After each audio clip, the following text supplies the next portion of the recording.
भैया जी आप ये बताइए कि बिहारी लोग गंदे होते हैं क्या? बिहारी लोग गंदे होते हैं। बिहारी लोग तोहर माई के भटार होते हैं भोसड़ी के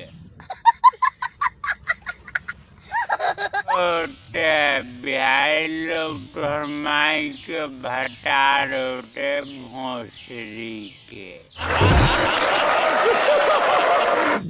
अच्छा ये भैया आप ये बताइए कि बिहारी गाली बकते हैं क्या? भोसड़ी के बिहारी में सिर्फ हम गाली बकते हैं और कोई बिहारी गाली नहीं बकता।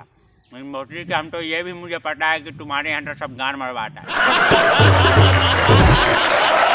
हमारे तो कुछ बिहारी गाली बकते हैं लेकिन तुम्हारे यहाँ तो सब गान मरवाता है भोसड़ी का।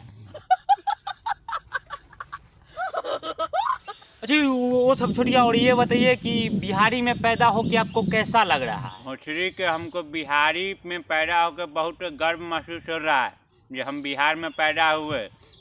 यहाँ महान महान दिग्गज यहाँ पर थे पूर्वज में। भोसड़ी के एक बार बताओ बिहार में ऐसा क्या गलती हो गया है जो तुम सब बिहार के पीछे पड़े हुए? बिहारी बिहारी बिहारी लौड़ा बिहारी बहिनी कहेंगे गान में बांस ढकेल देगा एक दिन बिहारी तुम सबको मिलकर। अच्छा वो सब छोड़िए और ये बताइए कि बिहारी लोग अच्छे होते हैं या बुरे होते हैं? भोसड़ी तुमको कैसा है हम लग रहा है? हम कैसे लग रहे हैं? हम तुमको बुरे लग रहे हैं कि अच्छे लग रहे हैं? भोसड़ी को दिखाई नहीं दे रहा है हमारा जैसा अच्छा आदमी तुमको कहीं मिलेगा रे? कहीं मिलेगा? हम तो बिहारी में सबसे पीछे वाला अच्छा है। एक नंबर वाला अच्छा आदमी नहीं देखा है तुम बेटी चटबे कहीं के।